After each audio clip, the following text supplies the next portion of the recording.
Hello, neighbors. Hello, lovely people. We are back with another case. Did you miss us? Because we missed you. Yeah, we had to take a little break there. Brittany had a little bit of an unlucky week, but we are back in full swing. So, Kasha, how was your week last week? Great. Got a lot done. We went to Dorney. We did. And karaoke, which was not so fun. It was definitely not a good time. All the old people came out to karaoke. All the college kids were gone. It's freaking summer vacation. They weren't here, so it was no fun. It was all old men singing weird songs. Yeah, felt like a bad trip. And I've never taken a bad trip, but if I were to, I feel like that's what it would be. That would be it. Yeah. That would be it. Yeah. We have quite a case for you guys today. I actually wouldn't have known about this case if it wasn't for my mother-in-law, Beth. She took me to where this case all started, basically. Well, let's not give out too many hints about this case. So are you guys ready to hear about this week's murder? I know I am. So you guys know the drill. So let's get bloody.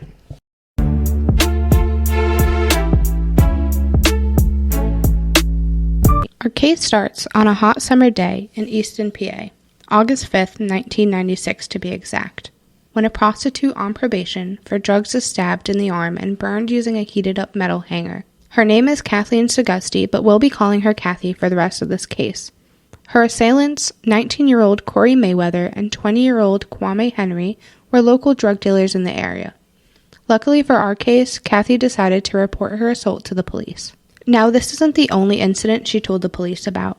She told them that a week prior, around July 28th, Mayweather, Henry, and another boy, 18-year-old Stanley Obis, brought a young girl to Kathy's house at 719 Bushkill Street. Now, Kathy's house was used as a trap house, so these drug dealers being there wasn't unusual. For those of you who don't know what a trap house is, it's a house where drugs are sold or used out of. Kathy reported that the girl was a young African-American around 19 years old named Madaron Smith. She described the boys taking Madaron down to the basement after accusing her of stealing around $1,000 to $2,000 worth of cocaine. Stanley Obas stayed upstairs with Kathy. It's rumored that the reason he did this is because he actually had feelings for Madaron, so he could not be downstairs with her. They wouldn't allow him. Over the next several hours, Mayweather and Henry kept coming upstairs to grab various household items such as razors, a corkscrew, kitchen chemicals, and metal hangers, amongst other things. Kathy said she could hear screams and pleading coming from the basement, but she was not allowed to go down there. A short time later, she saw the three boys carrying a large box outside, and she never saw Madaron again. Just as a reference for the dimensions, this box was around the size of like an electrical heater, like the one you kind of put down in your basement. So quite a large box. That's why it took 3 men to carry it. So Kathy told police about this possible murder that happened in her own basement, but with no body, no blood, and no evidence of a struggle. All they had to go off of was the word of a woman who at the time admitted that she was completely high. At this point, all police had was the attack that happened on Kathy. So with that, they took Mayweather into custody. Also questioning him about who and where Madaron was, but he denied knowing anyone of that name at all. 2 days after Kathy's report, police seized the trash from the front of the house. They didn't need a warrant since the trash was on the street waiting to be picked up for trash day, making it essentially public property. Inside the trash bags, they found lots of damning stuff. This included several misshapen metal coat hangers, 11 butane lighters, 2 pieces of burnt metal tubing, a cut piece of extension cord, and plastic bags and vials used to package up drugs. This might just be me, but if I was a drug dealer who just probably killed someone, I wouldn't leave stuff like that just anywhere, especially outside of the front of the house where police or anybody can grab. Yeah, no, that seems like a very dumb move. Maybe they were just young and cocky. Like a childish move. Yeah, they were like, oh, well, it's just a drug house. Nobody's going to check. So police also got consent from Kathy to search her house, and inside they found a blood-stained corkscrew and jewelry that belonged to Madaron. Other than all this, police had nothing to go off of, since they found no indication of a 19-year-old girl named Madaron Smith. Obviously, the case went a little cold until a week later, on August 10th, a groundskeeper walking through the Eastern Cemetery smelt an awful stench. He followed it up to the dead house. The dead house was an abandoned crypt that used to be used as a storage of bodies in the cold months when the ground was too hard to dig. When he opened the crypt, he found a body inside. Lieutenant Stefan Pachansky stated the sight was something he'd never forget even after all this time. So this is what I was referring to at the beginning of the episode. I actually went on a walk with my mother-in-law, and she took me to this crypt. It is now boarded up completely for very obvious reasons. And pictures of that will be available on our Instagram. I took a lot of pictures that day. It's actually very beautiful, but you can definitely feel that the energy there is like something's very off. Even though as beautiful as it is, you can feel like something bad happened there. And it's really sad, actually. Inside the crypt was a badly decomposed body of a 5'2", 110-pound young black female. She had thousands of maggots all over and around her body. They found twine around her hands, probably used to keep her restrained. Her upper half was covered with old newspapers, and her pants were down around her ankles. Clearly from the evidence and the lock that was on the outside of this crypt, she didn't just walk in there. Police immediately classified this as a homicide, but because of the level of decomp, they couldn't identify what her cause of death was. Since they didn't find any blood at the scene, it was inferred that she was most likely strangled to death. Interesting thing about this crypt is that it was only about 500 feet away from Kathy's home. With that information, police came to the conclusion that this body was Madaron Smith. But Madaron was 19, and by the teeth on this unidentified body, this girl was only around 13 years old. Maybe this body isn't Madaron and it's a different person. See, you would come to that conclusion, but everything lines up. The crypt being so close to Kathy's home, the description matching up. So what did police do at this point? Well, they ran a search through the missing persons database with the only information that they had, and they got a hit. Richezza Williams. How are they sure that this Richezza Williams is the girl they found? So, they found dental records from dental appointments for Richezza Williams and matched them with the dentals of this body, and they got a match. It would have been hard to confirm, but luckily enough, she had a small chip on her front tooth that was present on both. This can actually be caused by clenching your teeth. I have almost the exact same chip on my front teeth from clenching my teeth. So, if this is Richezza Williams, what about Madaron? Where is she? Actually, 13-year-old Richezza Williams ran away from home 4 months prior after her family moved from Brooklyn to Baldwin in Long Island, New York. Everyone had great things to say about her. Her teacher said she was always willing to help anyone, that she was beautiful and full of life.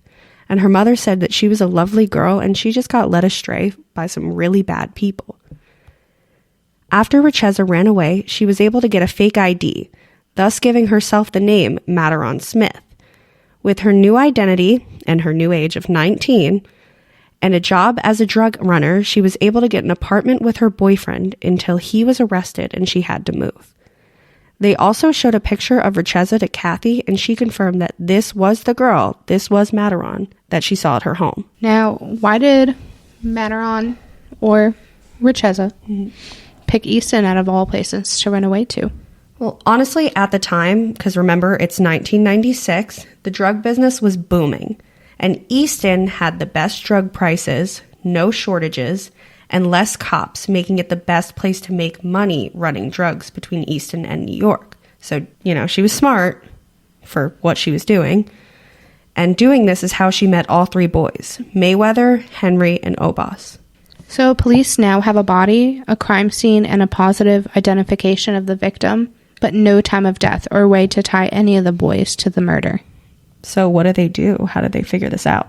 So they called in a forensic entomologist, which is just a fancy name for bug expert, to help figure out Richezza's time of death. Since she was very badly decomposed, he had to use the only thing he could, the maggots and flies on her body. He took the temperature readings from inside the dead house and outside of it to replicate the growth process of the maggots. After figuring out how long it takes maggots to get to the stage they were at when police found Richezza's body, he was able to figure out that she was most likely killed between August 27th and 29th. Along with Kathy's report, it was narrowed down that Richezza was murdered on the 28th.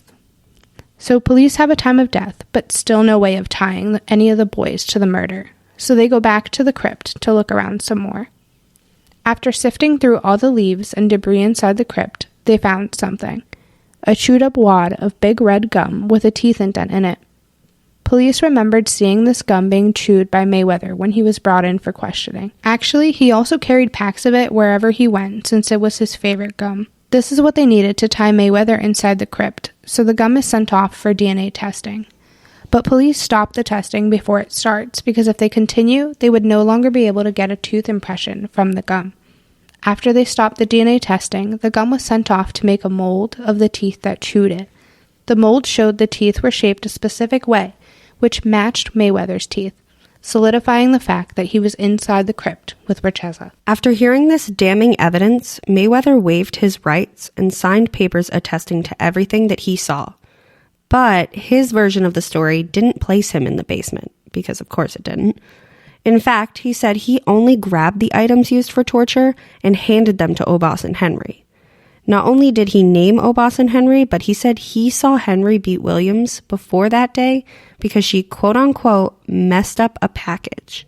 The whole time Mayweather is recalling what happened that day, he showed no emotion on his face, just an ice-cold stare with no remorse for what they did to that poor girl. Because of the brutality of this murder, Mayweather was up for the death penalty, but he pleaded guilty, avoiding it. He did end up getting life in prison for first-degree murder, kidnapping, and aggravated assault. In 2012, Mayweather asked the Supreme Court to grant him a new prison term since they put a ban on automatic juvenile life without parole sentencing. They did, however, deny his plea, justified based on what happened, but certain political groups don't agree. In fact, in 2020, they tried to get him paroled, stating that he did not directly cause Richezza's death. They went as far to say, and I quote, "If you do not take a life, the state shouldn't take your life through unending incarceration." Basically, because they don't have a solid cause of death, and they believe that she died due to the torture, he didn't kill her. His crime killed her. From the information we could find, he is still in prison for his crimes. So we know about Mayweather. What about the other two? Good question. Henry was on the run for a while, but police found him in Trinidad. He pled not guilty, but was still found guilty of the same charges as Mayweather, and charged to prison for life on June 30th, 1999. He did file some appeals, his first being in May of 2001, but it was denied. After that first denial, he put in not one, not two, but 3 more appeals, all of which got denied. Then again, in 2009, he petitioned for writ of habeas corpus, which was also denied. For those who don't know what writ of habeas corpus is, it's a court order to bring a person who's detained to court to determine if their detention is valid. Prisoners who petition this want to contest the legality of their imprisonment. Kwame Henry is now 47 and he is still serving his time locally. So that just leaves us with Obas. He still hasn't been found and climbed his way onto Pennsylvania's top 10 most wanted, and even the FBI's most wanted list. Even if he was found today, it would be hard to prosecute him since Kathy, the key witness, passed away from a drug overdose. Police still get tips here and there about possible sightings of Obas around New York and Wilkes-Barre, but they all turn up to be somebody else. We will be posting a picture of Obas on our social medias so everybody can keep an eye out for him. He is considered armed and dangerous. Another theory that the police have is that Obas was probably given a street death once the community found out that he was a part of harming a very, very young girl. Usually people on the streets are not too kind to child abusers. So that is just one other theory out there. Richezza Williams' life was cut short over a drug dispute. All of the people involved were still children, 13, 18, 19, and 20. None of them could even legally drink. To think they could brutally torture a 13-year-old girl and kill her still baffles me. At least 2 of the boys who played a bigger part in her murder were brought to justice. Now, to just find the 3rd and she can finally rest and her family can get some peace. Sometimes, not all of the bad people involved in these cases get what they deserve. Do you think that Mayweather should get his sentence reduced since he was only 19 at the time? Let us know what you think on our social medias, linked below. Maybe one of you lucky listeners will be next week's social media follower of the week. And just a little update for you guys, a little scheduling change. We will no longer be posting new episodes every Tuesday. We moved the day to every Thursday. So tune back in next Thursday for a new episode. Thank you so much for listening to this week's episode of Murder Next Door. We hope you enjoyed it. Bye, guys.